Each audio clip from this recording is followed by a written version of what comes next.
An inexplicable cold chill entered. Somehow it was inexplicable but very memorable. From WBEZ in Chicago, this is Write Better Together.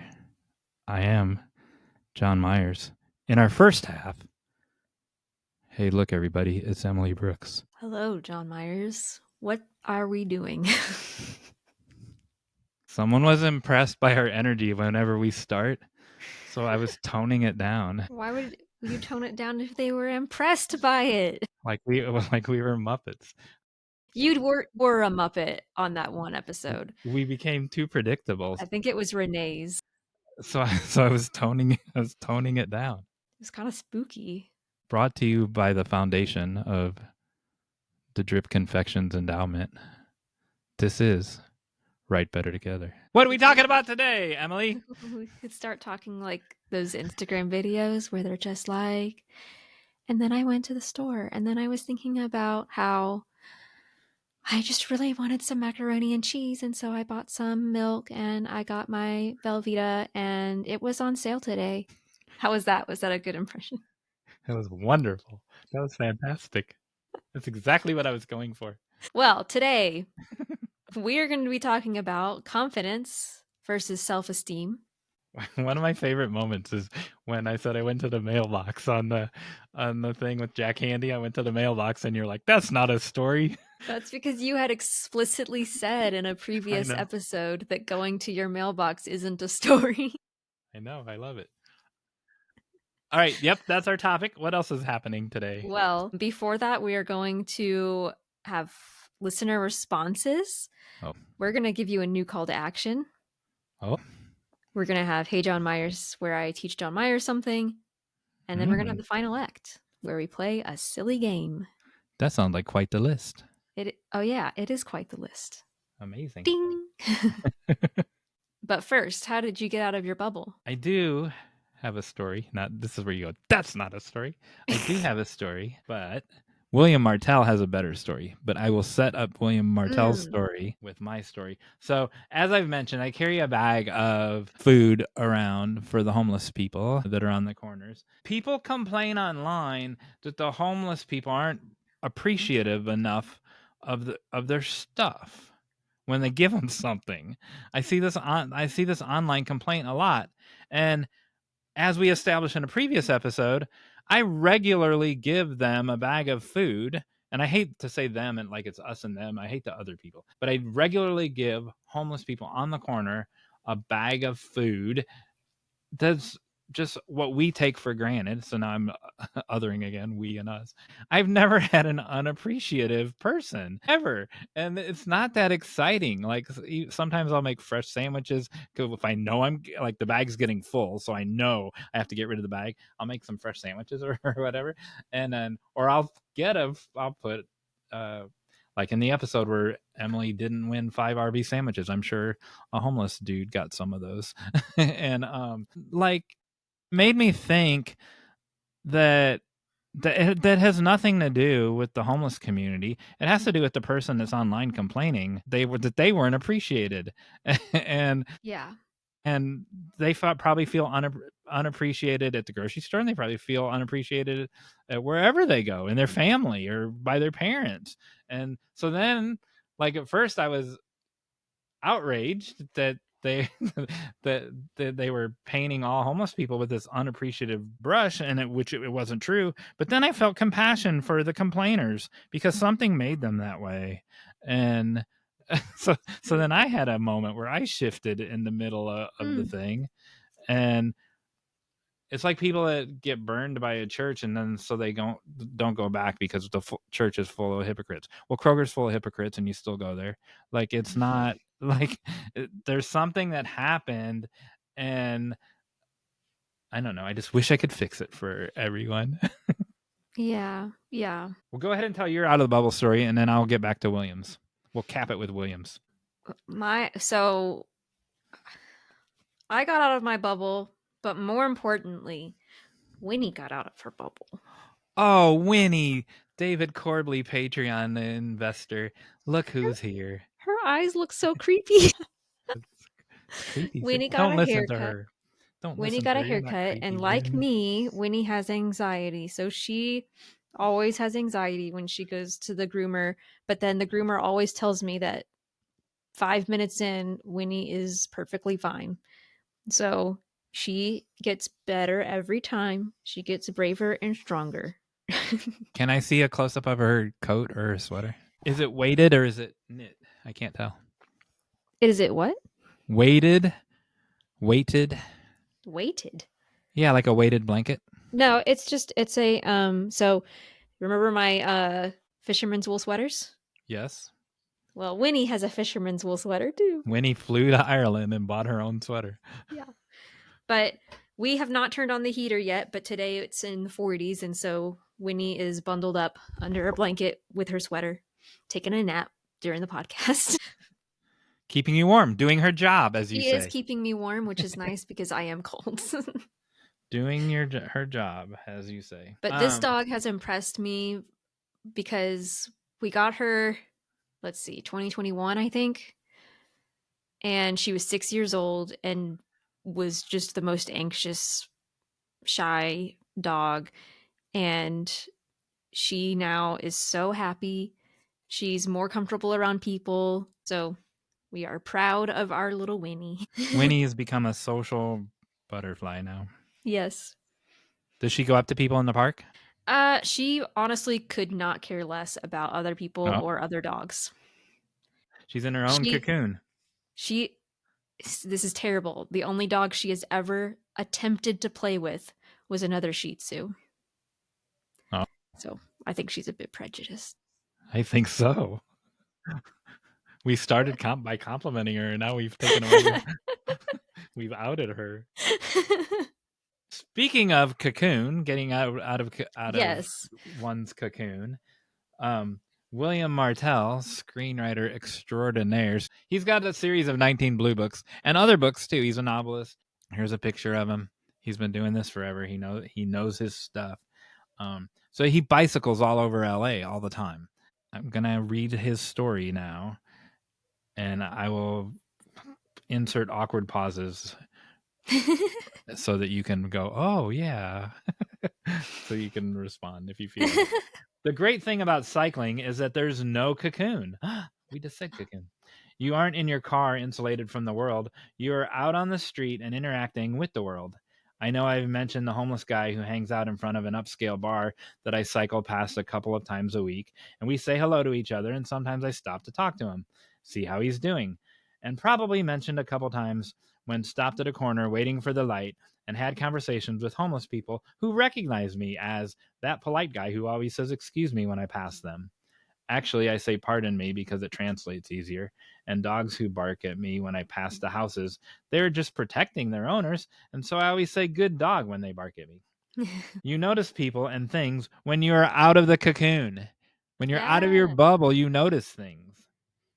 When I was stopped for a light next to a gas station a few days ago, I noticed a wood structure on the side near the back that I had never noticed before.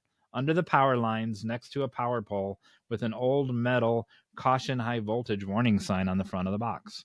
Not unusual for me to notice something for the first time, even if I have cycled past it dozens of times. But this structure, painted gray, seemed too large, 6 feet long, 4 feet high, 3 feet deep. And usually those things are metal boxes, right?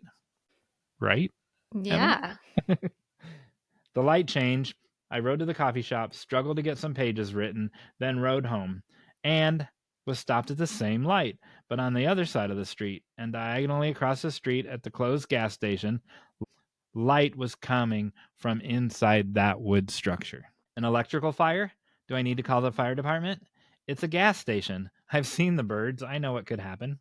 So I ride over to the gas station to check it out. Phone ready in case I need to call 911. The lid on the wooden structure is open, and inside is a bed, and a table, and a battery operated light, and a shelf with food, and a homeless guy laying there on the bed reading a book. Sorry, I just wanted to make sure everything was okay, I told him. Fine, the homeless guy answered. I continued riding home, thinking about the ingenuity of building a fake electrical box slash apartment that the people who work in the gas station never even notice, and they walk by it every day when they go to work. Wow. That's amazing. That is amazing. He's written so many books, and that 3 paragraphs is a life-changing observation That's from very neat. getting out of his bubble. And there's so many levels to Paying it. attention. There are, yeah. I mean, that's a whole like, I guess in memoir you would call that a brevity. It's like a really just short mini memoir piece with so many thought-provoking elements in it. Power of noticing, people that walk by it every day that don't notice, just Yeah. kindness and politeness to the homeless people. Yeah. And he's a concerned citizen. How many people saw that same glowing box and go, "Oh, Right. that's a Paying wood box, attention. not a metal box. I better call 911." Yeah. Yeah. Or are too busy to stop and peek inside it. Yeah. Since we're talking about homelessness, one of my favorite essays to have my students read is On Dumpster Diving by Lars Einer. Highly recommend.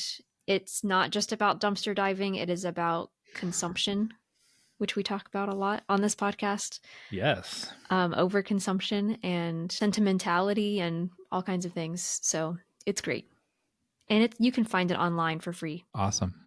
Thank you, William Martell, for letting us Yeah, thanks for sharing share that that. story. Love that. I just realized by starting the episode so low key, not to call out any other podcast, but that like it's changed the tone of this one. Right, Oh, right? Because it I read that, has. and we're having these pauses now, and Yeah. it's fascinating to It's me. a mood. It is a mood. I don't know. It's not the Muppet Show anymore. I'm also tired today. I mean, I'm usually tired, but especially today. And Winnie's tired. Winnie is napping in my lap, which never helps my tiredness. What next? Well, we have listener response. So every Monday, if you're not on Facebook with us, every Monday we do Self Promo Monday where we shamelessly promote stuff. And we had a new listener. Well, I don't know how long he's been listening, but this was his response, and I lost it. So let me pull it back I'd up again. say, I don't know. I talked to him a while ago, and he listened. Oh, okay. And so, I mean, he hasn't listened from the beginning. I got a message from someone who just started listening. They started with the Renee episode, right? And they're listening in order. And I don't know how I feel about that. And I'm like, and she's like, I really enjoyed episode 0. And I'm like, oh my gosh, we were so young back then. We didn't even have microphones. That's so funny. But you know what? I've heard on writing excuses, well, not on writing excuses, but I've heard like Dan Wells say, like, I hope nobody goes back and listens to the old archives, but those are my favorite episodes. I Oh, love going back and listening to their early episodes. of them or of Yeah, ours or of anything? of them. Like that their original episodes from like 2008 or something are like my favorite. Okay. So, this is from Liam Kavanagh and He sounds like he's from Wexford, Ireland. very accurate. He says, I'm interning at Serious Point Games, Oh. getting to grips with video game narrative, and I'm learning the key to success is concentration, which happens to line up nicely with your call to action from episode 10 to share your unconventional advice. So, That was Pinar, right? I think. yes. Yeah, I think Pinar it was. Tarhan. So he has shared a video, so I'm going to pull that up real quick. I feel like I should be making NPR noises. Bonk, bonk, bonk. Oh, there is a problem. There's always a problem. She learned. Why can't I do this without laughing? She learned that there would be a problem, but little did she know. I said, little did she know. My gosh, we're in the multiverse. Is it still like that? Nope. Now there's a black screen. This is very annoying to me. She's seldom annoyed, and yet today was an exception. Okay, so this is Video Game Narrative, A Day in the Life by Liam Kavanagh.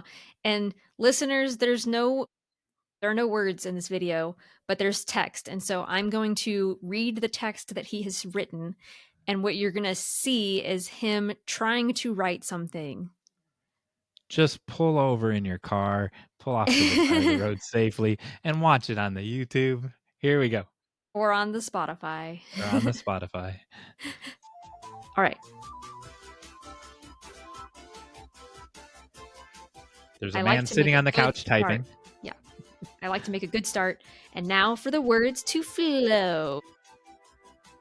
He looks like he's concentrating. Oh, still blank. This doesn't Aw. count. He looks frustrated. For the best results, I try not to get distractor. Distractor, get it? Why are there no words yet? But 2 hedgehogs. If I'm struggling, I have to apply myself. And now he's just looking out the window, trying to write, looking out the window, trying to write. Sleeping.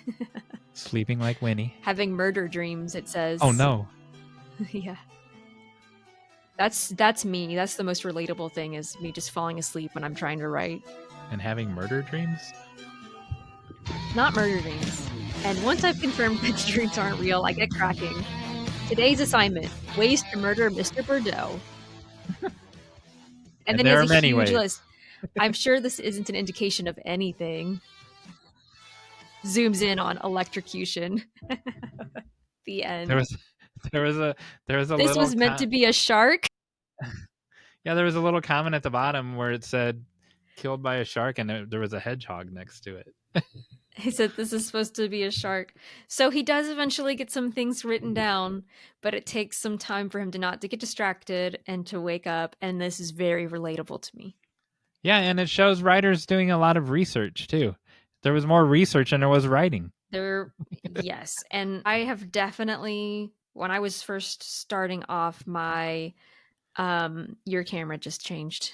I saw that, but it's the right one. That was weird. When I was starting my nature survival fantasy novel, I did a lot of research on how to make boom boom things. And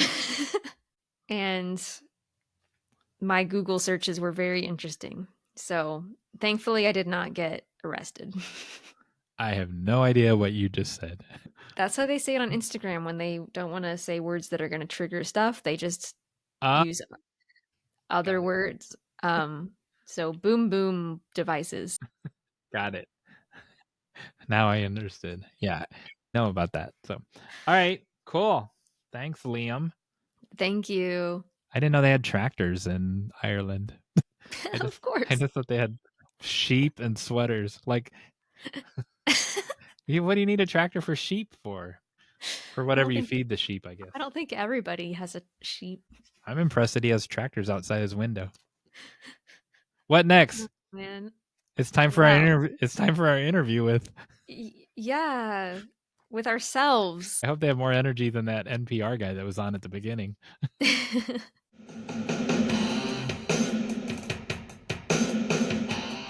Today, Emily, we're going to be talking about confidence versus. I don't want to say versus. Confidence and I didn't want to include them and either. Confidence, little colon. Confidence is to esteem as esteem is to confidence. There you go. And wow, that is very confusing. Isn't it though? They're not the same. My point is they're not the same. Yes. And people use them interchangeably when they shouldn't. I think that we should talk about it. I think that 5/8 of our book talks about confidence. Yeah, 5/8 of my blog is about confidence. Oh, it is very true. So do you want to start by defining what they are? Yes, please, because you chose this topic / title, and I want to know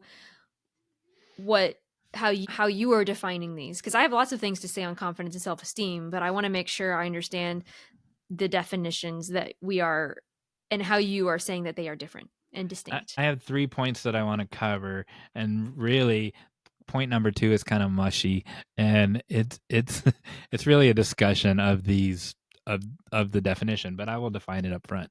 So up front, confidence to me, and the dictionary definition is the trust that you put in something, the awareness and the trust that you put in something. So it's contingent on trust. Esteem, well, when we talk more in detail about it, there's self-esteem and there's just regular esteem, and is puts a layer of value on it. So it's whether or not I want to use the word judge. When we use the word judge, for lack of a better word, you're judging the level of confidence that you have in something.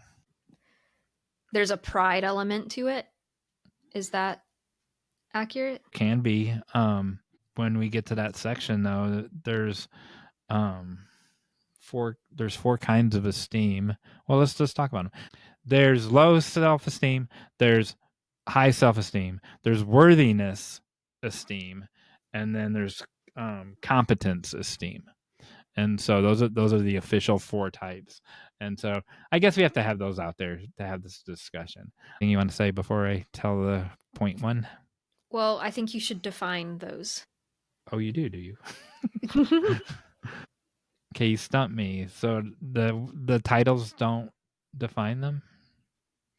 I'm not saying they don't. Well, so if you have like, can you have high worthiness esteem or like low competence esteem, or is it just that either you have high self-esteem or you have a different kind of esteem? So if it's valued, can you have low or high worthiness? Is it valued? So is it like low self-esteem, high self-esteem, worthiness esteem, and then competence esteem? Like, does it go up an arc? No, it's more like a four square. It's like a four square where it's like four Okay. circles of a Venn diagram that don't overlap. Here, I can answer it this way. Low self-esteem and high self-esteem are self measuring yourself, right? Okay. Yeah. Competence esteem is it's a self-awareness, it's a self Dr. Nick's going to come on and go, what the heck are you slaughtering this topic for? It's a it's an awareness of your competence, and then worthiness esteem is even though you've deemed yourself competent,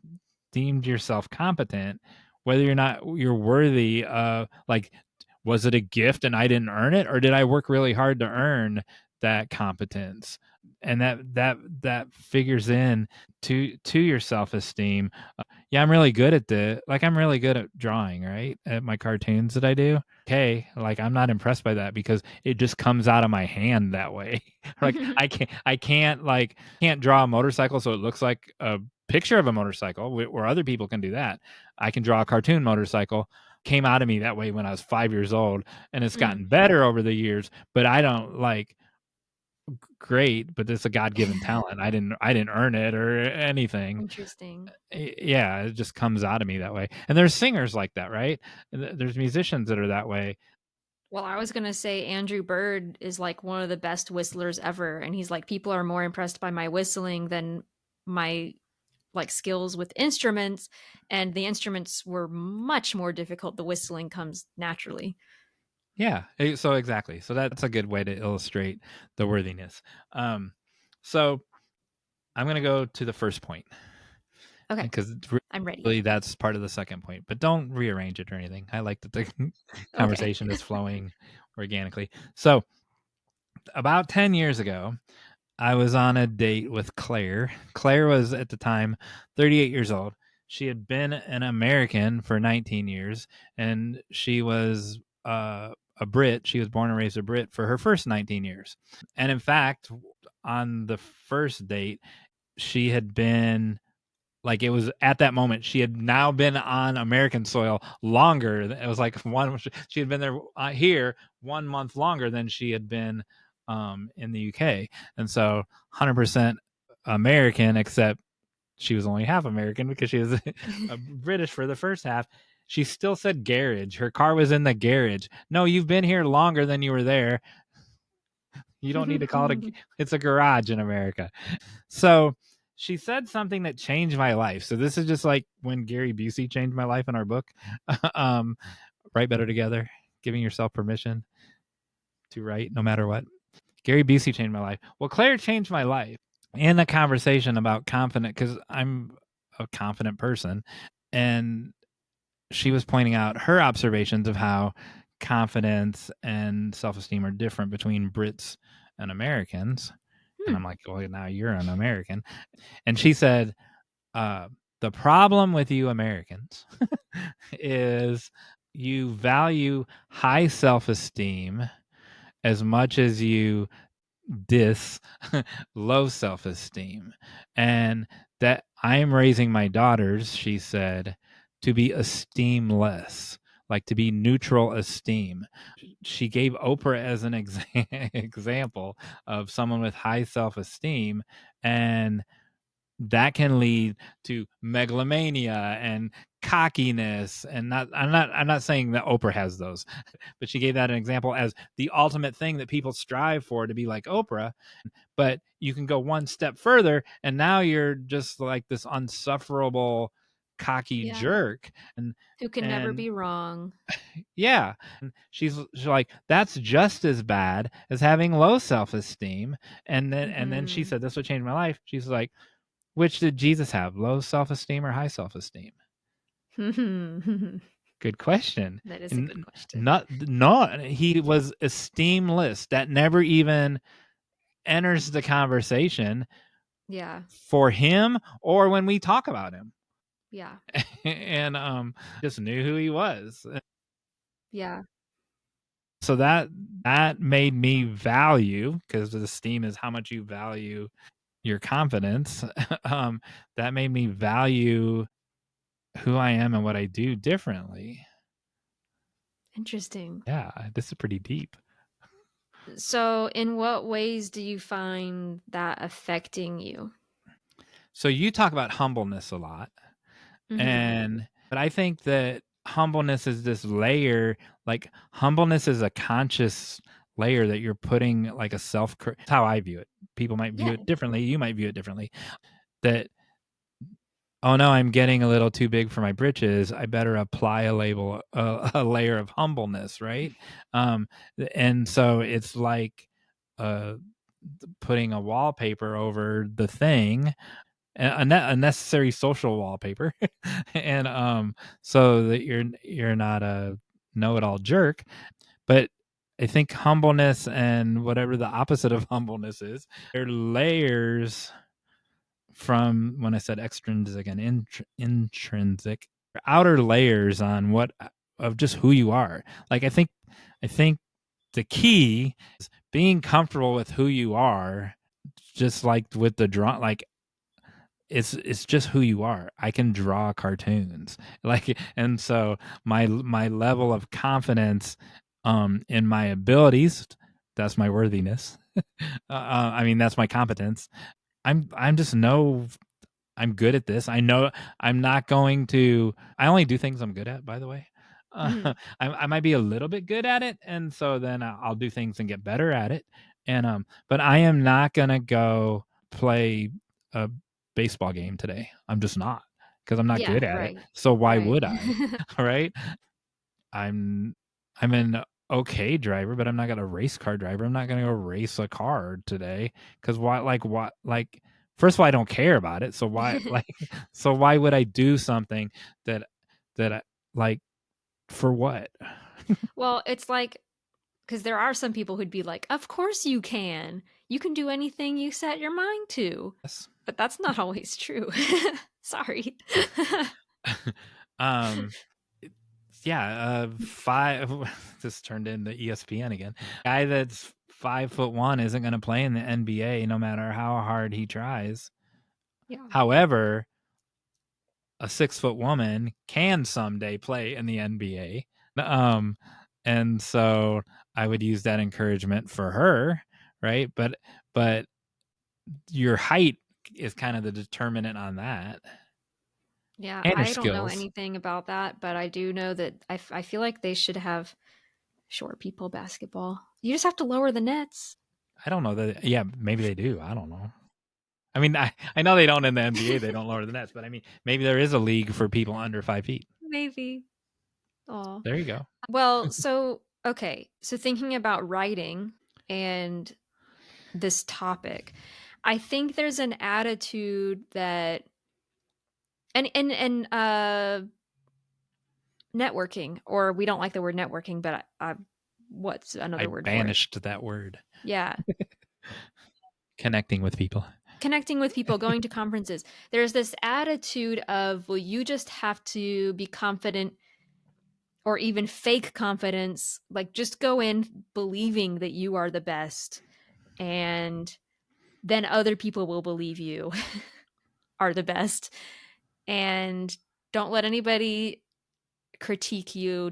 I don't really hear that a lot, but I do feel like I feel like there can be that attitude of just, I don't know if this is hitting anything. It's kind of that fake it till you make it, act like, play the part of the confident person and be kind of a bulldozer, and then you will get what you want in life. So, yeah, and I would not give that advice, and neither would you, I don't think. No, I'm saying I see that attitude Correct. occasionally. We have a competitor who I won't name. I don't believe we have competition, first of all, but we have someone that's doing the exact same thing that we're doing in this exact same space. And this person just posted an Instagram reel. You need to fake it till you make it. I don't care how hard it is on you. No, you don't. You need to be yourself, and you need to be authentic. And so I'm kind of There ashamed of is a myself. variation of that I believe, but it's more of like, it's like act professional. There is some acting involved. Like, I think that you don't pretend to be someone else, but if you are feeling like, oh, I'm feeling super shy, sometimes you have to kind of force yourself to get out of that bubble and go talk to somebody. And I don't know if you call that faking it or just trying. Yeah, I it's don't know if more that's like faking. how you say it. It's more like just do one thing, right? Yeah. That's not it's not fake because Yeah. it's really you do it's really you doing it. Yeah.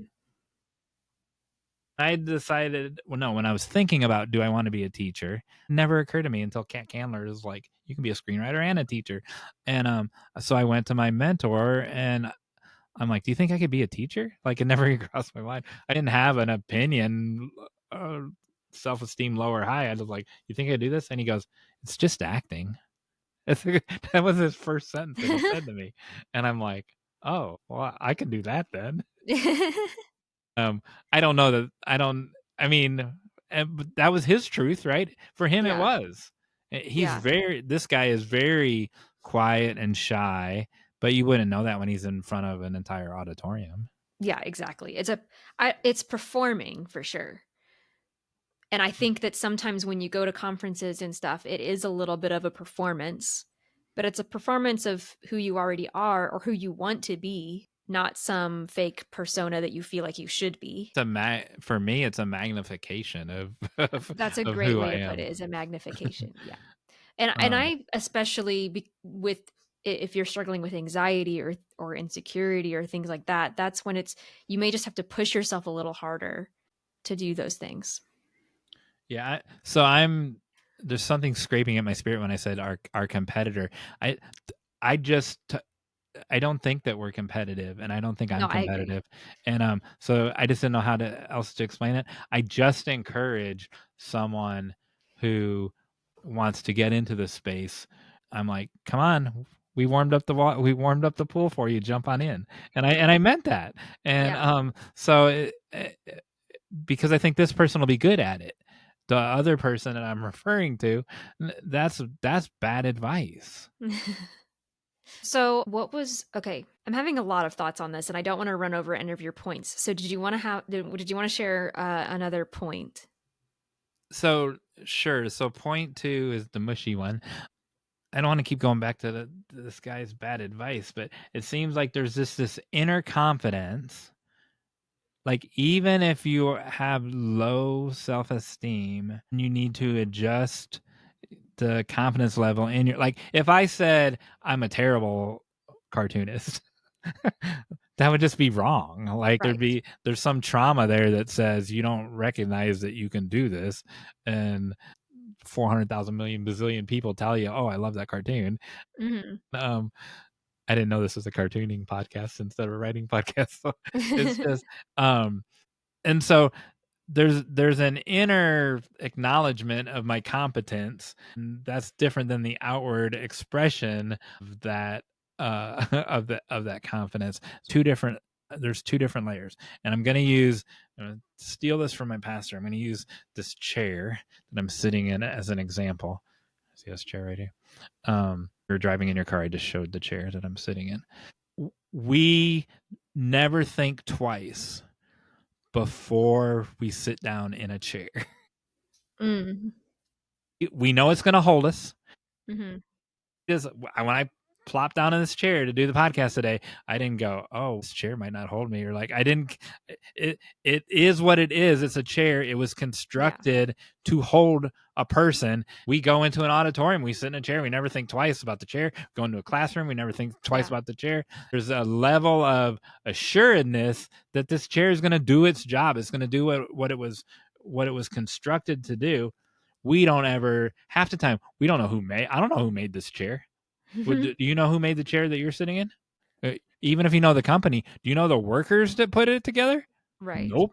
Like, and so it's the same thing with, I have total 100% confidence that this chair is going to hold me when I sit in it, not knowing where, I don't even know where it came from. I Mhm. don't know who assembled it. So to me, that's the same as our inner confidence. Like, it's just part of us. It's impacted by how we were raised. But in my case, I'm going to say that could only be, well, no, I don't want to say that. It's impacted by how we're raised, either positively or negatively. But Yeah. the who you are, this chair exists. The admiration of this chair, you can say, "Oh, it's an ugly chair," or "Oh, this Frank Lloyd Wright chair is beautiful." Now you have a value judgment on it, and Mm. and that is that's subjective based on what you value. And so it's the same way when you're looking at your own confidence. It's subjective based on what you value. If I like, again, I don't care that I almost feel icky by saying that, but I don't care that I'm a good cartoonist because it just Hmm. comes out of me. I didn't earn it, but it's a God given talent, and so I don't want to like thank God literally that I'm able to do that, and because I Yeah. got paid for it for a while back in the day, but I didn't earn it. But I Interesting. but making the cartoon, because it takes 8 hours to draw a simple goofy cartoon, I did earn that, like the Yeah. discipline to actually apply that skill or that gift that I was given. Because Yeah. I could be like, no, this just takes too long. So that's my point So number two is the I chair. I love that, and it's giving me.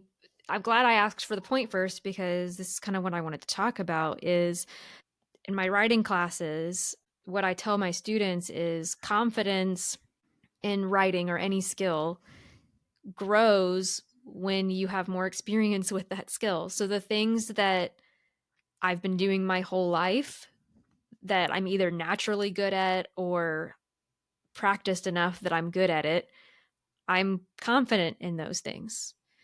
And then, but if somebody was like, now go play softball or something, I'll be like, I've never played softball. I don't know how. I'm not confident in that. Of course, I'm not. I've never done it. And like you said, there are some things that you're just going to go, either I know I'm not going to be good at that or I have no interest in being good at that. But there are things that I may want to pursue that I'm trying to think of another example besides softball, maybe skiing or something. Like maybe I want to go skiing one day. The confidence is going to grow the more that I do it. I used to Inter- ride, speaking of riding bikes, I used to ride my bike every day on campus. That's just what I did. That's how I got around was I rode my bike. And over the summer, I would ride my bike on trails. Well, I didn't have access to a bike for like a 4-year gap. And the next time I got on a bike, I was terrified. So that confidence of, okay, it's a muscle. I've done this every day. I'm not even worried about it. That's just it's an experience thing. And It's that competence, right? And that can grow. So if you're not confident in doing something, that's okay. That's a normal, natural feeling to have with any skill that you're not experienced in.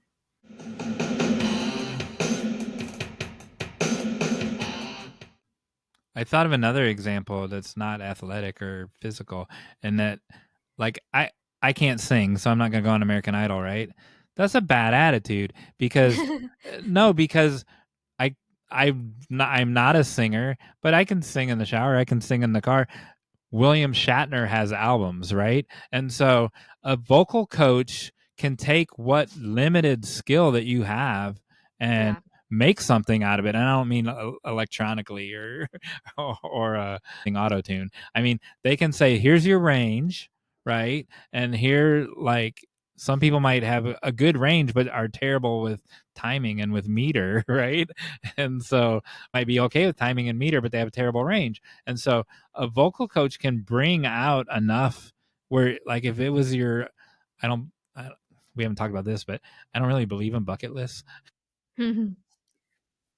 That we won't go into it, but if it was on your bucket list to make a record, you could, like, even if you're terrible, like, a coach can help you make one that's passable. I'm glad you said that because I think sometimes we think that we can only do the things that we're naturally good at, or those are the only things that we should pursue further. Like, if you don't pick up that instrument and can play it beautifully right away, then you better quit. That's not how it works. I think even as kids, I think it's like, well, that kid's gifted in this, so they need to do this, and that kid's gifted in this, and they're going to do that. But then you're like, oh, well, I'm gifted in English and not math, so I'm just bad at math. And that's not a good attitude either, because anything can be learned. And that's how you grow that confidence, is by putting in the time and effort, even if it's not naturally. Um, Even in teaching, we were told, don't really tell, you don't really want to tell kids like, oh, you're so good at that. You want to say, oh, you worked so hard on that, like you did a good job. Or I heard recently, this was really interesting, a parent actually said he doesn't tell his kids good job or that looks great if they like bring a picture or something to him. He says, what do you think about it? Because Oh, I loved that. I loved this because it's the idea of teaching your kids to look for that validation in themselves instead of another person. yeah. So let me say two things, because Yeah. I have things to say about both of those, and that's one of them. So don't let me forget to go back to it. Okay. So when you said that you were taught to not say you're good at that, you were you worked hard on that, You or worked hard on it. yeah. So I was taught my pedagogy, and I was almost going to say who it was, but I'm not sure this is where I got it. When it's something good, you praise the person. When it's something bad, you take the person out of it and say, this is not how a sentence is structured. I 100% do that in my feedback. I never mention the person in negative feedback. I always say, this essay, etc., or this sentence, etc. Whereas if it's good, you're so right. And I didn't even know that I did that until you said that. It's like, oh yeah, because when it's good, I'm like, you did a great job with this. And I have had peers, I overpraise, but it's not fake, right? Because it's really something that they're good at or they did well. Yeah. um, and I have had peers who criticize me for that because they don't do it. But the student, the customer, they're like, no one's ever told me I was good at that before. Like, I hear that Mm. we do exit interviews on video. I hear that commonly, like, I didn't realize until this class, even with people in their second and third year, I've never even had a college professor tell me that I was good at this, and their parents didn't tell them, their high school teachers didn't tell them, and they really are good. And so I think that the naysayers, the peers that are naysayers, I think that they think it's fake, And I don't Oh, compliment, I don't tell them they're good at something they're not good at, right, right? right. Yeah, I want them to do more of the thing that they're good yeah. at doing. They're really good at metaphors. Do that, because you got that. And then if you're kind of good at something else, do more of that because you'll exercise that muscle. If you're bad at this thing, stay away from it. Well, and for some people, words of affirmation is huge for them. So, like, I can imagine if you were the kid of that parent who never says good job, just says, what do you think? I'd be like, I think it's terrible. Like, so maybe some parents do need to be like, okay, kid, you really are good at this. I think that's okay too. It was just an interesting idea of putting it back on the kid and letting them self-assess. No, and so I'm glad that you brought that up again because Yeah. that was my second thing. I like how you said, I don't want to put the words in your mouth, but during that part of the conversation, I like how you said it teaches them to self-assess and to Yeah. base that worthiness on their own barometer and not on outsiders. Yeah. I I almost said something about that when we were talking about connecting with others at conferences. Mm. There will be people that like I don't care that you think I'm a like you can compliment me all day. It's something I'm good at. I don't care because I already know I'm good at it, right? And so I don't have that. I don't have that muscle. And I mean, I appreciate your appreciation. I love that people love my cartoons, or they'll be like, "This is my favorite thing of this issue of the magazine," and I'm like, Right. that's cool." But like, Yeah. it doesn't make me think I'm better than I did before you said that. I already knew, already knew it was Yeah. good. And honestly, people with really low confidence might think, oh, well, they're just saying that. Yeah, that's a So good you're way the to way put that it. you are is it doesn't matter what people say because I already have this opinion of myself And I think and the my worth. key is to just be who you are. And I mean, you say that on your blog all the time, but be who you are and acknowledge who you are Yeah. because you were made for a purpose. Well, this makes me think about how many times, because I actually consider myself to be a person with naturally lower confidence who is, I'm stretching myself in that way. But I think about often when I write something, I genuinely don't know how to assess if it's good or not. Now, sometimes I'm writing something and I'm like, I think this is good because I'm excited about it. And so if I'm excited about it, surely there's something worthwhile here.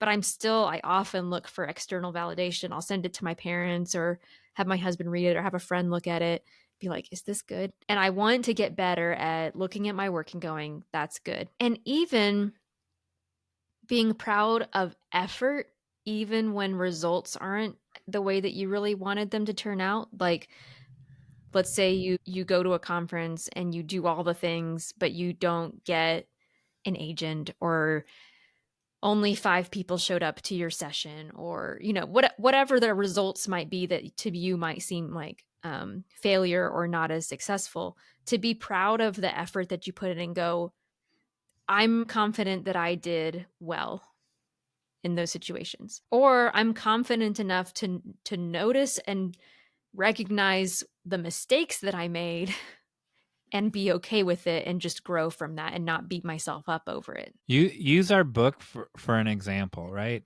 Book is good. And we've had many people tell us our book is good, but we knew it was good before we put it out there. The compliment that I like the most is, "I did this in a month."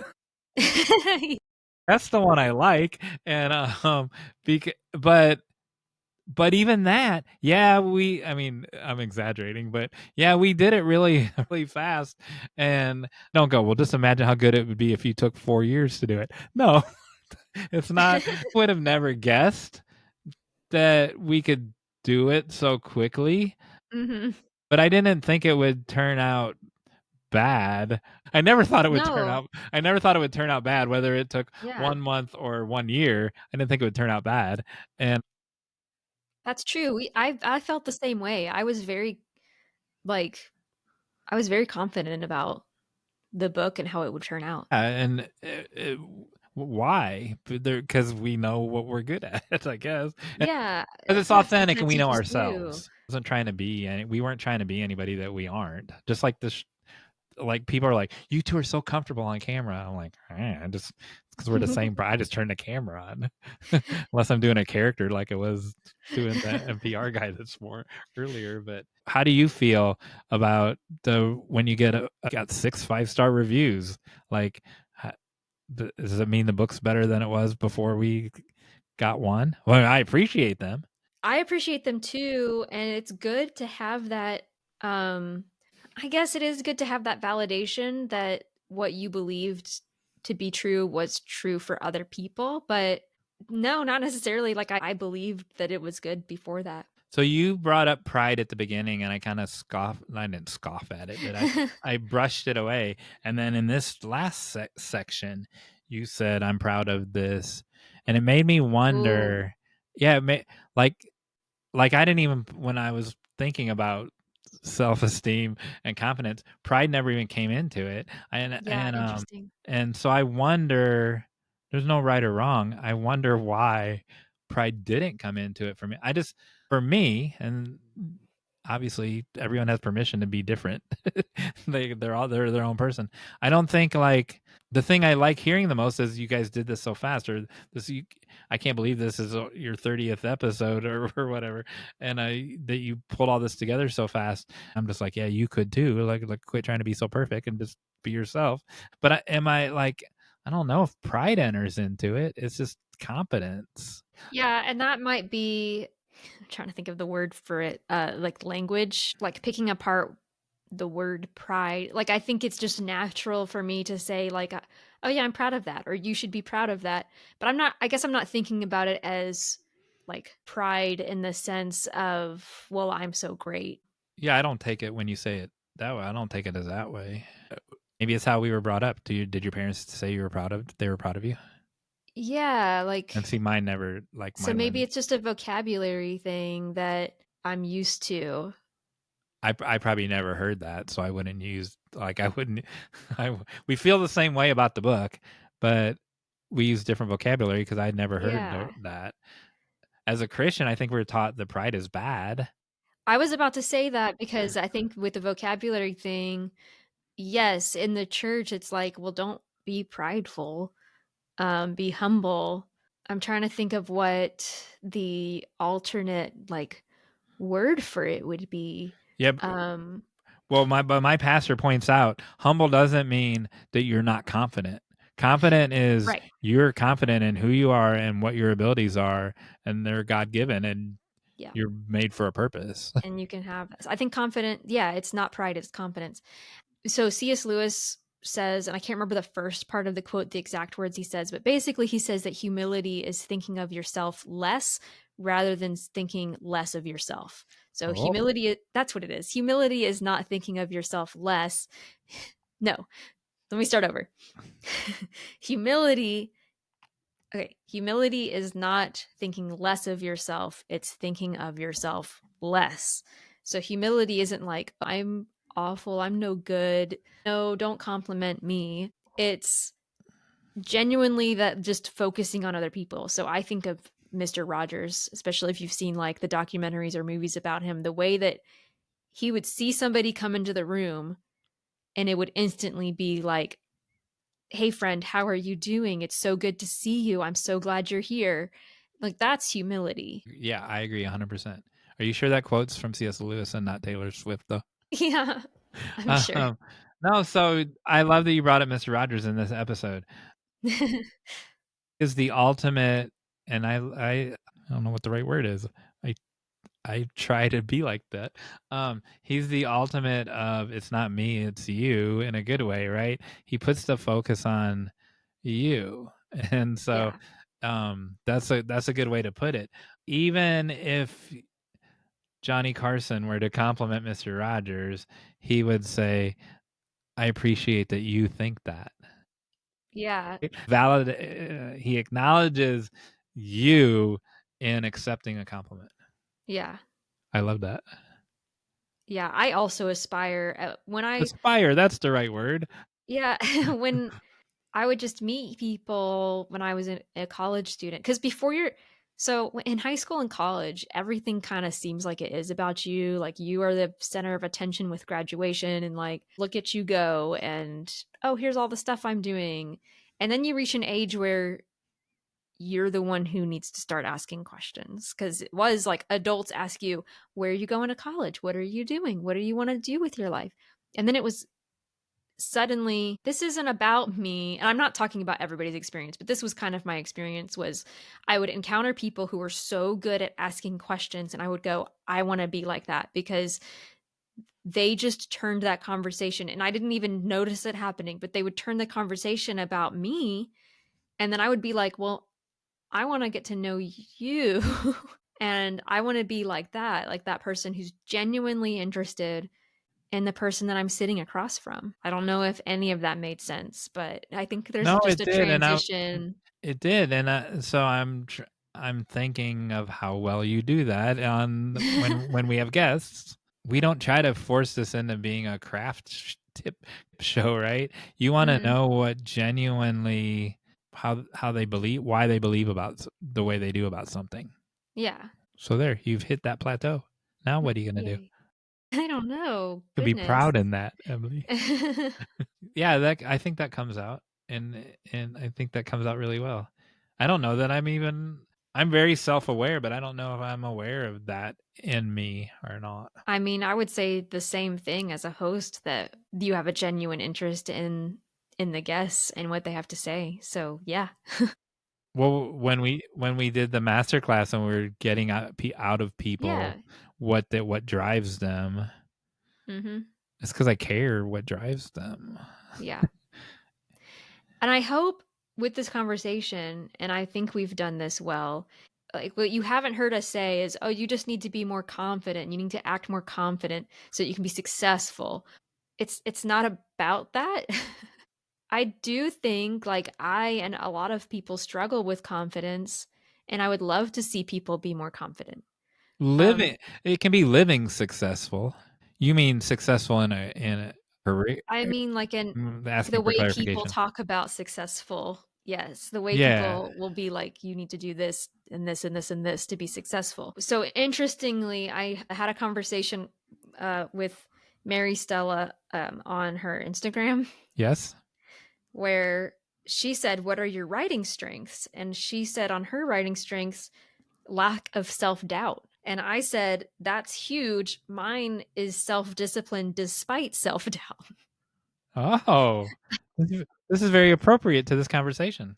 Yeah, because you don't have to be confident necessarily, and it's not fake it till you make it, but you don't necessarily have to be confident to still do the thing that you need to do. But I do think that over time when you do that thing, you will grow in confidence. And I've seen that in myself, especially with teaching. I was so unconfident early teaching, and now I go into the classroom and I like don't even think about myself at all. Well, I brought this up already once, but like when you say just do the one thing, right? Not to prove to everyone else, it's to prove to yourself. Like your Yes. post, your post of hey, the shy girl is now a public speaker. Like that's a perfect example. You know you can do it now because you've done it, right? So Right. it's easier to make your second million after you made your first million because you already made a million. You already know that you can Yeah, do the it. confidence isn't gonna come first. And It's a byproduct. yeah, and you can look back and see that you did it Mhm. regardless of what other people thought about it. Right. Yeah. Yeah. So interesting. Now let's psychoanalyze Mary Stella. No. Oh, man, I do envy those writers who, and I think I had that as a kid when I was writing. I thought my writing was the best writing ever. I was the best writer ever. And then I went to college. Oh dude, you just gave me goosebumps. We need to show that video. What video? Video. I wanted to do a reaction video. We need to show that right now in this episode. The music, the songs. Yeah. That So on that's a, ex- that's exactly what you just said. yeah, I related to that video a lot. Every Saturday I share a song that's connected to the show in some sometimes an obscure way, but sometimes in some important way. This song that I want to end this segment with is so simple, but maybe the most impactful song that I've shared. It might be it might be a body positivity one from Tessa Violet and Bray. That's also very impactful, and it has a writing lesson with it. But this one, I think this one fits for all. It's more universal because it fits for all creatives. Not that body positivity is also can fit with everybody too. So yeah. So listeners, viewers, you're gonna watch us get goosebumps now. Yeah, and we're gonna have to pause it, but like throughout. So we encourage you to listen to the full song when you get the chance. This is Baker by Aimee Carty, and you can find it on YouTube and in our show notes. I think we could at the end we can link to other people's videos at the end, right? So if they want to see it uninterrupted, they could do that. That's No? potentially, yeah. Okay. Here we go. Once upon a time I was a baker, and everybody was impressed. But I didn't need approval because I already knew I was the best. Everything I made was a masterpiece. It all tastes like heaven. But then unfortunately I turned 7. Are we just gonna cry for the rest of the podcast? Yes. It's just, it's so relatable. Once upon a time I was a painter, and everybody said, wow, girl, you're so clever, you're so talented. And I agreed and I stood proud. I painted mountains, I painted blue lakes, I painted people, I drew portraits. But then I drew my dad and held it up beside him, and I realized that it looked nothing like him. Because I wasn't crying. I wasn't crying enough. This is what happened when you showed the moth painting. And then you're like, it doesn't look like everybody else's moth painting. And when I saw this, I just started crying so hard. Oh. Go back, people, and watch the moth painting. And like, so I couldn't talk before because I was crying after the first verse, but she already knew she was good. She already knew she was a good baker. And that's what we're talking about this entire episode. Is just having the confidence because you know you're good. And also, we do things as kids. Guys, I think this is important too. We do things as kids not for a career, not because we're like, I'm going to be the best ever and I'm going to win all these awards. We do it because we love it.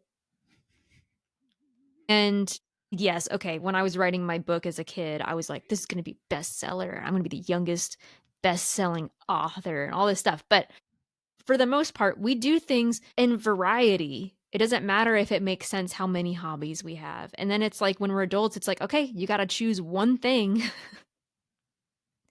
And it's only validated if you're making money off of it or if you're the best or you're winning awards. So wow, this got way even more deep. So when I was a kid, I wanted to be on the radio. Now we kind of but I never thought, because I was good at it. I was good at conversation even as a 6-year-old. So that's what I wanted to be. And I was, and when I was on the radio, I was good at it. And but it never occurred to me that the money part, because people in radio, they get fired all the time. They got to move from city to city to city. That's finally why I got out of radio, because I wanted to have a family at the time, and you can't get fired and move all across the country all the time when you have a family. Oh, but I always thought, like, I would listen to the radio and I'd be like, I'm better than this guy, or I'm better than them. Like, I never thought, like, I'm not good enough I thought I was better than that. I'm like, that was a stupid way to say that. I could do 6-year-old me. I'm 6 years old and I could do better than that. Yeah. It's interesting. Just that pure confidence. But we also are going to have to talk about that importance of humility as well, because you don't get better if you're not willing to acknowledge weak points or areas where you have to improve either if you don't accept any criticism. So it's sad, but it's also part of getting better. Is that fair? I think that for me, and everyone's different, so I don't want to say Yeah. I don't want to say this is the definitive answer. For me, it's the middle stuff. Like the middle stuff I can learn and take constructive criticism, but stuff that I already know that I'm good at, like Susan Grigsby, don't tell me I can't draw. Oh, no. Yeah, I'm talking about like you're learning a new skill and you're super if you're a kid then you're like, "Oh yeah, I'm the best paint." Like for this example, like I'm the best painter ever. You know what? In this case, I didn't do the best job and I could do better. But you have to have that in your head. I can do better, not I did poorly, I'm bad. Okay, we should continue the video. And part of me wish nobody had told her. But I guess it's just a part of getting older.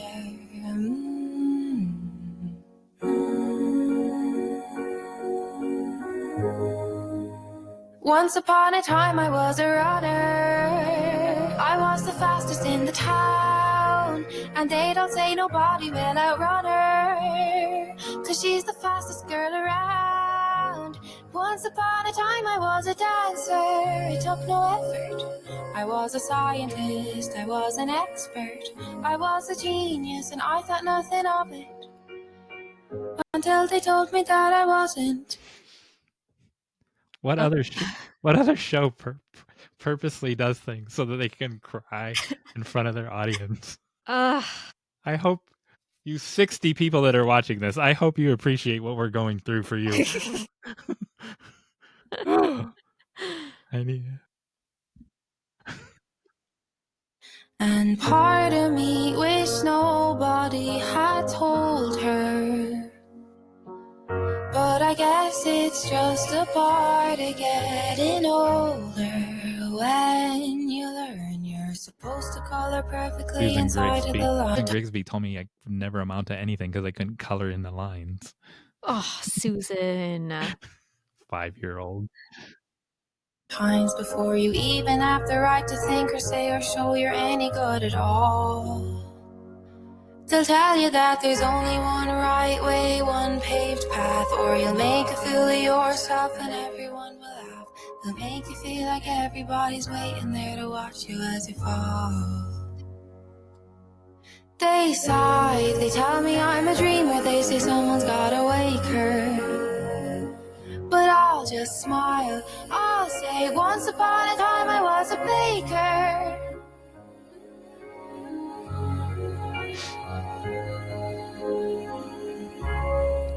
Okay, if you're watching in your car, listening in your car, you need to watch this so you can watch us cry.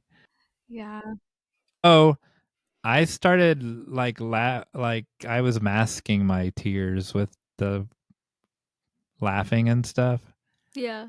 Is that honest, or is Yeah, that me? I mean, Am I like hiding? I don't know. I'm saying it out loud so that I know that I'm not. I'm trying to be honest. Yeah, you're being honest. Okay. Well, you weren't. You were honest, and you weren't like awkwardly laughing and stuff so that you could mask it. I mean, I didn't cry either, but I was like frowning, like, oh, so pitiful. So you held back the tears. Yeah. So my third point and final point was that we are made in his image. So he's flawless. I mean, we're humans, but we're made in God's image. We're made in Jesus's image. And so like how dare we think we're not good at something, because good at what he wants us to be good at, and that we're because he made us for a purpose. Yeah, that's a tough one because you said how dare we say we're not good at something. Sometimes we're not good at something. I think that's okay. But we're good at what he wants us to be. No, and I agree. But Yeah. he wants like he doesn't want me to be a good basketball player. He wants me to be good at communicator and a good community builder. Right. Well, and I think because that's kind of getting into like gifts and things. And I know like not everybody thinks this way, but I think whatever maybe natural talents and gifts that we have, it also doesn't mean that it's like, well, I'm great at it, don't need to work on that, don't need to improve on that. You also have the gift of learning and growing, and that's important too. Because when I was a kid and I was writing that book, it did need to be better. I did have to grow as a writer. But there's a way to do that that's not self-deprecating and like I'm terrible at this, and you know what I mean? Like there's a way to do it to go, ooh, I can get better. We talk about this. I've mentioned this on the blog too, and I think I mentioned it actually on in the book that my husband paints. And whenever he starts looking at his paintings and going, "This is awful," what it really means is he learned something new and realized that he can do better. So that attitude of "this is terrible" can be flipped to, "Oh, this could be better. I can do better. I know how to do this better now." That's a separate episode. A lot of confidence is just changing the way that you process things and the way that you think. I do recommend the podcast, the Confidence podcast by Trish Blackwell, because she has a lot of good advice on reshaping your thoughts. So we started this with Claire, what kind of esteem did Jesus have, and we ended it. So I don't know. So I agree that, and this is my final thought. I agree that there are things that he's designed us to do, whether you're Christian or not. You were made for like everyone was made for a purpose. and so there's things you are meant to do. Choosing my words carefully, maybe I shouldn't. The apostles didn't go to Bible school, y'all. Yeah. Just go and do it. Like build the airplane and build the airplane while you're flying it. That's what we're doing. I mean, yeah, they hung out with him, right? So he modeled the proper things, but none of them mastered the proper things by his modeling. And he was Jesus. If he couldn't, he modeled and people still got it wrong. It was hanging around with him. Don't be so hard on yourself because you're going to get things wrong. It's really about desire, and I think, and this is something that Trish Blackwell talks about as well, it's about your confidence in your own desire. Do you really want to be a better writer? Do you really want to be a better speaker? If you really have that desire in you, then the whole learning process is going to be a lot smoother, because you're not going to be like wishy-washy about it. You're going to go, I want this. I can do this. I'm going to get better and better and better until I have achieved that goal. The title of this episode is Watch Jon Meyers Cry. Oh, well, guess what, Jon Meyers? If you want to watch Jon Meyers cry more often, well, we're doing this early. You can subscribe to the podcast to always be informed about Jon Meyers' tears. Also, please give us a star rating and write us a review, because that helps other people find us. So if you are getting something out of this podcast and you want other people to get something out of it, that star rating and review will really, really put this in front of more people's eyes. Thank you in advance. Perfect. You did that so well. Also, check out our Patreon if you want to support us at Patreon /Write Better Together. Patreon.com/Write Better Together. Thank you. I appreciate how much work you put into that. Aw. What did you think about your effort? You stole my line. I was going to ask you, how do you think it went?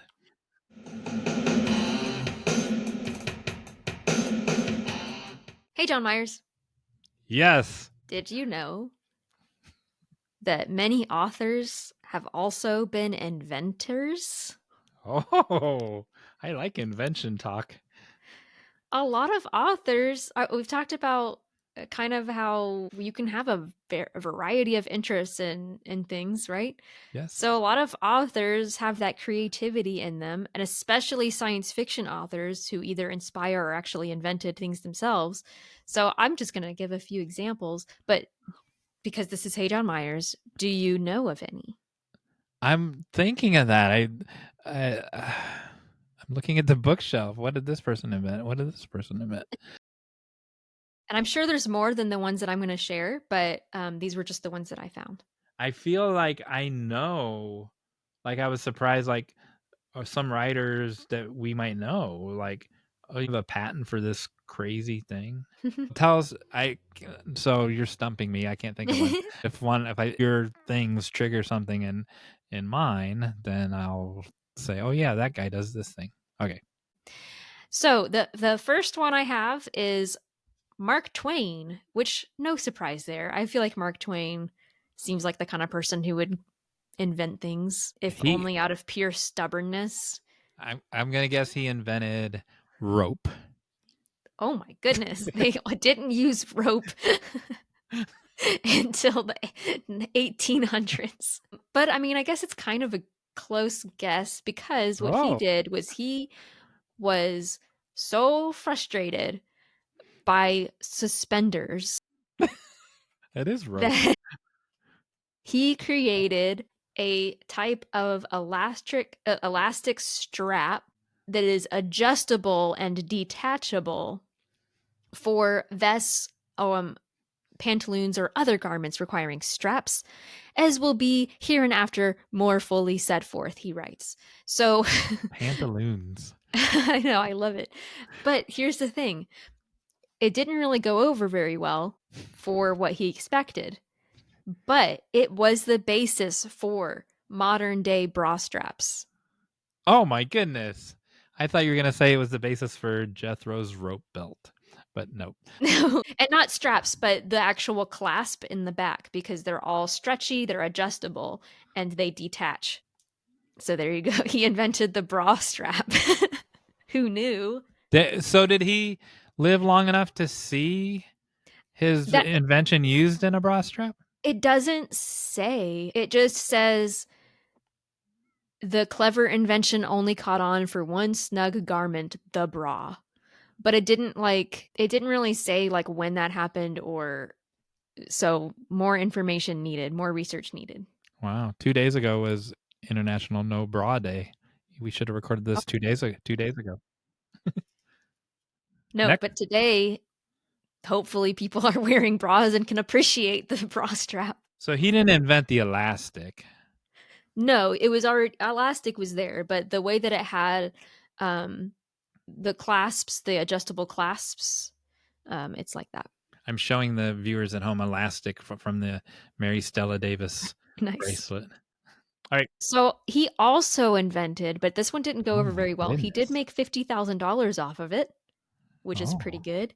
The self-pasting scrapbook, which I believe does exist. It's just that his particular patent didn't go over well. I think they said it didn't do well in the heat. But basically he wanted to be able to just stick papers into a scrapbook without using any glue. So in fact, I actually like recently was using one of these where the pages are sticky and then they have a plastic covering, and you remove the plastic, you stick stuff on there, and then you put the plastic back over it. So we still use them, just I guess not his particular patent. So some of these authors, I will admit, I have not read, but science fiction author, I'm just going to kind of list these things out. We won't go into too much detail, but science fiction author Robert Heinlein came up with the idea of the waterbed. Oh, wow. That's what I was going to guess. You didn't pause long enough for me to guess. No way. Not really. I made that up. It was because he had tuberculosis and he was in bed a lot, and he thought, what if there was water? I was going to guess time machine for him. All right, next. I don't think anybody's invented that. Another science fiction author, Arthur C. Clarke. Oh, I know this one. He invented the Clark bar, like a Butterfinger, right? No. Dang. Now, he did not execute this and he did not create it, but he proposed in 1945 the idea of satellites being used as refill stations for spacecraft that could also be used to emit worldwide ultra-high frequency radio services, including television. Oh my goodness. And that later became known as the Clark Belt. Wow. Speaking of belts, Mark Twain's rope belt. This one is my favorite. So this is Roald Dahl. Oh, so he invented porridge, right? I thought you were gonna say like mint chocolate or something. I don't know. Oh, that'd have been a good. That was my second guess. So it's actually not food related at all. This is Oh. so cool. So his son, this is really sad. His 5-month-old son, Theo, was hospitalized after a car accident. So Dahl used that as, so I actually see this happening a lot. Like lately, it just keeps coming up where people experience something tragic and then they use it to create something. And what he created was called the cerebral shunt, which is also called the Wade-Dahl-Till valve, which could drain built up fluid from the brain. So it can actually like save people's lives. It said it was used later for thousands of cranial surgeries. So had nothing to do with candy at all. I'm making a note to myself. I'm going to ask the screenwriting group if any of them had invented anything, and then I'll report Oh, back that's great. I on a love future that. episode. Call to action, invent something. We didn't do a call to action at the end of our discussion. We're used to the guests doing it, and we didn't do one. That's it. That's it. That's our call to action. Go invent something With confidence. Like and then do cry, something you've never done before. and then cry about it, and then send us the video of you crying. And bonus points if it's a repurposed item. Oh, yes. There you go. Here's the last one, and actually I said the Roald Dahl one was my favorite, but this one might be my favorite. Margaret Atwood. Do you know what she invented? Yes. She invented. Can you tell me what year? Good question. It doesn't say. I was gonna say she invented the bowl, like that you put your porridge in, and bowls. It was 2006. Yeah, there were already bowls by then. She invented Velcro. She was Handmade tail Velcro. Margaret Atwood is really old. No. She invented. So I just want to say that this is actually something that's used in Brandon Sanderson's books. The internet. She invented the internet. The magical version of this is in his books. It is the long distance autograph pen or long pen. And it's where she can write her like message and signature long distance on a screen, and then a robotic arm writes it on people's paper. They said it had a lot of glitches, and so I'll bet it didn't work very well, but it says the invention is currently being examined for applications in banking and security. You didn't know this, but while you were telling all this, I invented the same thing. Look at this robotic pen arm. I think of all of them, that's the one I would use. But yeah, I think of those. Well, obviously I use the bra strapped regularly, but the pen one is very cool. Imagine you could like write long distance letters, kind of like a fax machine, I guess. Yeah, I like that one. That's my favorite one. I love it. All right, that's it. So writers, go invent something and let us know about it and send us a video and a picture. And by the way, don't say, this is terrible. I only put 5 minutes into this and nobody will ever like this. What's that voice? I don't know. Emily. Yes. It's time for. I've never said it's time for the final act. You always. I thought you were gonna say it. You're gonna know. take my line. I'm pausing for you to say. The final act. Have you ever heard of Brandon Sanderson? Who's that? Well, since you mentioned him earlier in the podcast, I'm guessing that you know who he is. Do I have to guess his age again?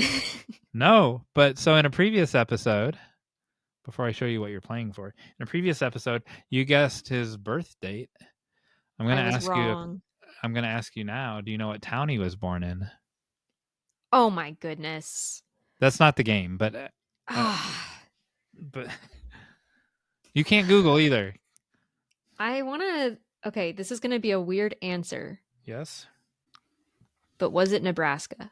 It was. It was Lincoln, Nebraska. Lincoln, Nebraska. There you go. You That know wasn't a weird where? answer. Do you know where he lives now? Utah.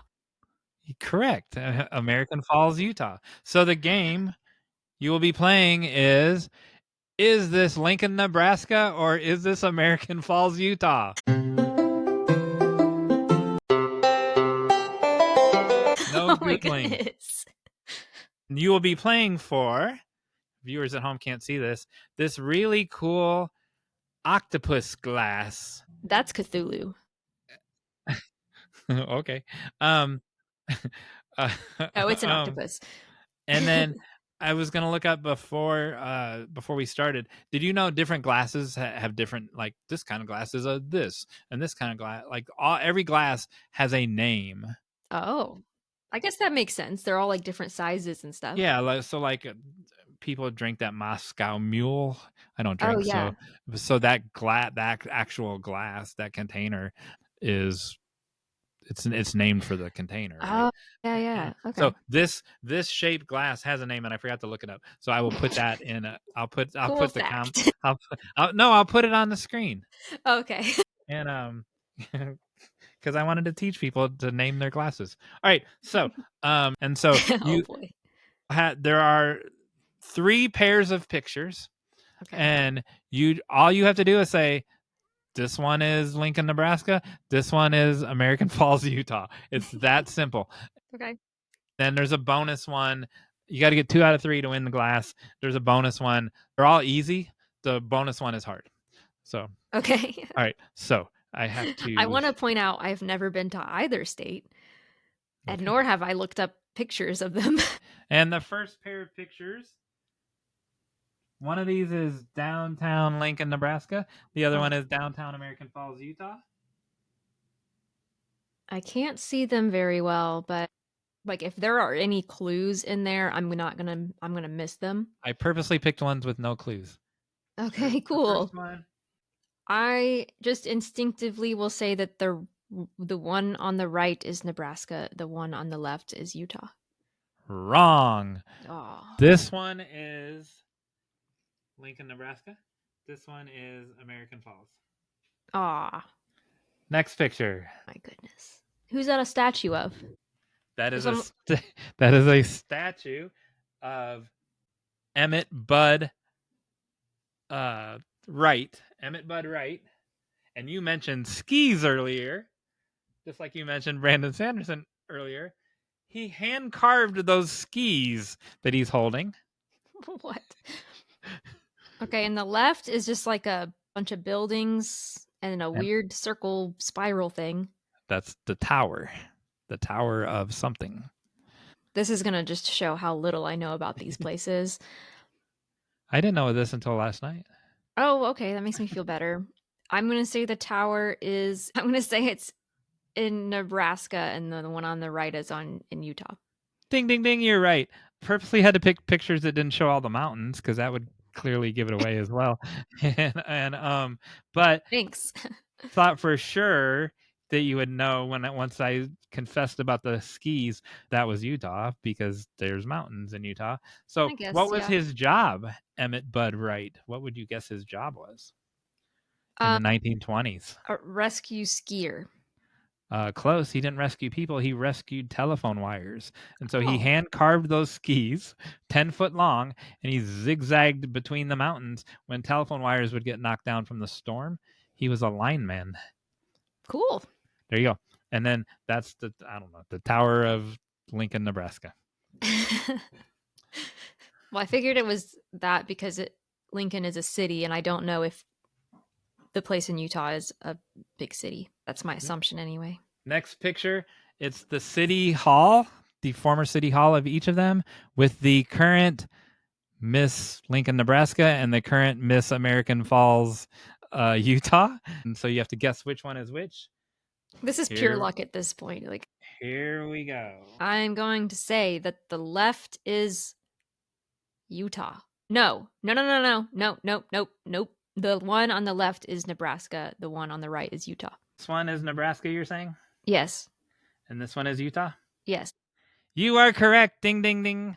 The current, I had to take their names off their sashes, and so you wouldn't know. The current Miss Lincoln, Nebraska, you can't see what she's holding. She's holding a Playtex box of tampons, and because she is body positivity in Lincoln, the body positivity advocate, and in Lincoln, Nebraska, you can have free menstrual products for everyone.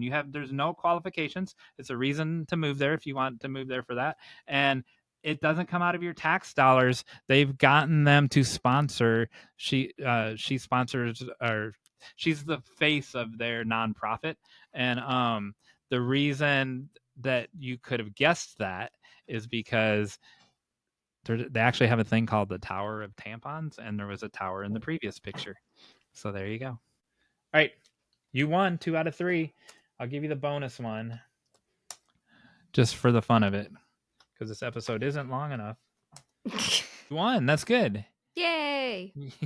You are the best guesser. Wow. See, I have no feelings about that because I don't feel like You didn't I earn it. earned it. Final bonus question. I don't know what you get.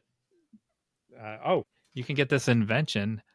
It's not even patented. You can steal my invention. Okay. That I stole from Margaret Atwood. All right, here we go. My goodness, that's not even fair. I'm looking at a Starbucks coffee and a Starbucks coffee, but one is more modernized. Which Starbucks coffee is in American Falls, Utah, and which one is in Lincoln, Nebraska? I'm going to say the left one is Nebraska, the right one is Utah. Ding, ding, ding. You are correct. In fact, every picture, it was Lincoln, Nebraska on the left and American Falls on the right, so that I would remember which one was which. There you go. Good job. That's amazing. You figured it out. That is awesome. Yay me. I'm the best. You are the best. Until some adult tells you you're not. Yeah. And makes me cry. Emily. Yes. We couldn't have done it without you. We couldn't have done it without you.